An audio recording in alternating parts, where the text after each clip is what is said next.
afternoon, students. Yesterday your topic was CCl4 carbon tetrachloride. Complete हो गया वो topic. I hope कि आपने रिवीजन भी किया होगा उसको, 1-2 टाइम्स उसको आपने स्टडी की होगी, सेल्फ स्टडी, जिससे आपका वो अच्छे से प्रिपेयर हो जाए। So today your topic freon. Freon important topic है, बोर्ड एग्जाम्स में शॉर्ट नोट्स वगैरह आता है लिखने के लिए इस पर आपके, और आया भी है काफ़ी टाइम पर, कई बार पूछा गया है। सो फ्रेऑन्स है क्या? फ्रेऑन के बारे में मैंने इस चैप्टर में जब स्टार्टिंग में पढ़ाया था, हेलो एल्केन हेलो एरेन्स की प्रेजेंटेशन पढ़ा रहे थे, तो मैंने इस पर डिस्कस किया था आपसे क्लास में भी। सो मैं इसे फिर से डिस्कस करता हूँ, और जो नोट्स पूछा जाता है आपके एग्जाम्स में, बिल्कुल मैंने सिलेक्टेड उतना ही बताऊँगा, और उतना ही आपको नोट करना है, क्योंकि 1 मार्क्स और 2 मार्क्स में ही आता है, इससे ज़्यादा नहीं आता है, स्पेशली 1 मार्क्स में ही पूछा जाता है। ओके, सो फ्रेऑन्स है क्या? फर्स्ट इसकी डिफिनेशन हम करेंगे। तो the chlorofluoro compounds of methane, the chlorofluoro compounds of methane and ethane are collectively known as freon. यानी chlorofluoro compounds of methane and ethane, methane और एथेन का जो क्लोरोफ्लोरो कंपाउंड्स होगा, कलेक्टिव रूप से हम उसी को फ्रेऑन कहेंगे, राइट? तो ये इसकी डिफिनेशन होगी। अब इसकी मेथड ऑफ प्रिपरेशन में एक रिएक्शन मैंने आपको बताया था जब हम general method of preparation of halo alkane और हेलो एरीन की हम लोग पढ़ रहे थे क्लास में। उस टाइम पे एक था स्वार्ट रिएक्शन आप इसके पहले भी पढ़ चुके हो। तो स्वार्ट रिएक्शंस के मेथड से ही हम फ्रेऑन्स का प्रिपरेशन करते हैं। स्वार्ट रिएक्शन क्या है कि कार्बन टेट्राक्लोराइड और एंटीमनी पेंटाफ्लोराइड यानी एंटीमनी फ्लोराइड, इन दोनों को रिएक्ट कराते हैं in presence of SbCl5। Clear?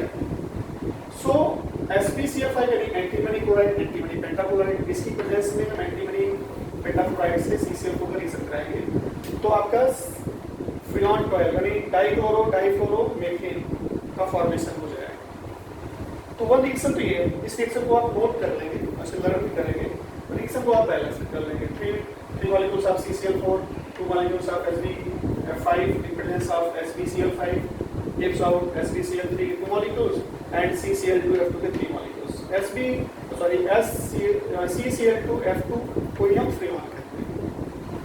Second method, इसमें शॉर्ट रिएक्शन में ही CCl4 का हम 1 मॉलिक्यूल लेते हैं और SbF5 के जगह पे हम HF लेते हैं, हाइड्रोजन फ्लोराइड या हाइड्रोफ्लोरिक एसिड से कहते हैं। इसको हम कराते हैं presence of carbon and FeCl3 ferric chloride, इससे आपका HCl का फॉर्मेशन होता है और CCl2F2। तो CCl2F2 को भी हम यहाँ पर सेम वही फ्रेऑन 12 कहते हैं। तो ये 2 मेथड हैं, इन दोनों मेथड्स को जो कि रिएक्शन है, इसे आप नोट भी कर लेंगे और इसे 1-2 टाइम्स आप इसे लिख करके प्रैक्टिस भी कर लेंगे। सो 2 इसका डिफिनेशन हो गया, प्रिपरेशन होगी आपकी, right? Next topic is properties. Properties में 1-2 पॉइंट्स आपके इंपॉर्टेंट हैं, जो आप अगर नोट्स पूछता है बोर्ड एग्जाम्स में तो नोट्स में आप दे सकते हो। प्रॉपर्टीज में इट इज स्टेबल कंपाउंड्स, फ्रेऑन जो होता है वो stable compounds, first one. Second one, इसका बॉइलिंग पॉइंट लो होता है, यानी बहुत ज़्यादा इसका बॉइलिंग पॉइंट नहीं है, काफ़ी लो होता है।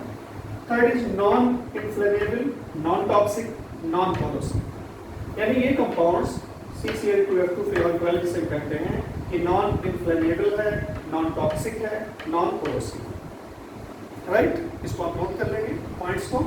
4 पॉइंट है इजीली लिक्विफिएबल, यानी आसानी से ये द्रवित हो जाता है, लिक्विफाइड पोजीशन यानी लिक्विड पोजीशन में चला जाता है। एंड हाईली अनरिएक्टिव, बहुत ही हाई पोजीशन पे ये अनरिएक्टिव, यानी रिएक्टिव नहीं है, रिएक्शन नहीं करता है किसी के साथ, राइट?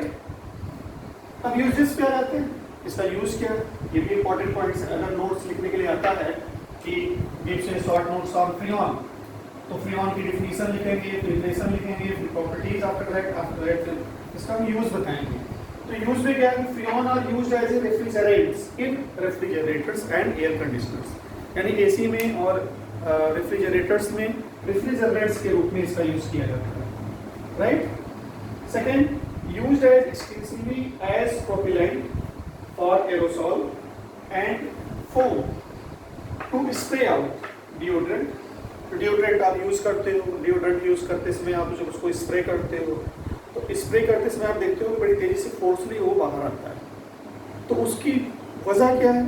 उसकी वजह ये अपना फ्रेऑन ही है। यानी हम इसका यूज़ किस में करते हैं? इसका यूज़ हम एक तो प्रोपिलेट में करते हैं, जो हम पहले इसके पहले भी वीडियो में डिस्कस कर चुके हैं। फॉर एरोसोल, एरोसोल में हम प्रोपिलेट के रूप में यूज़ करते हैं और फोम के रूप में यूज़ करते हैं to spray out deodorant. Deodorant में स्प्रे आउट के रूप में हम फोम्स में जो यूज़ करते हैं उसके लिए करते हैं। फिर शेविंग क्रीम में यूज़ करते हैं। अब शेविंग क्रीम 2 टाइप्स का होता है। वन क्रीम तो होती है जो आप यूज़ करके आप खुद से करते हो, और एक फोम की क्रीम आती है जिसमें आप स्प्रे करके निकालते हो तो निकल जाता है और उसको हम इजीली उसको लगा सकते हो, आप उसका यूज़ करते हो। तो शेविंग क्रीम में भी यूज़ करते हैं, फिर हेयर स्प्रे में यूज़ करते हैं एंड इंसेक्टिसाइड में भी इसका यूज़ होता है। ओके स्टूडेंट, सो ये 4 पॉइंट्स हैं जो टुडे टॉपिक है आपका freon: definition, preparation, properties and uses. I hope इसे आप नोट कर लें और नोट करके फिर से आप रिवीजन कर लें 1-2 टाइम्स। Okay student.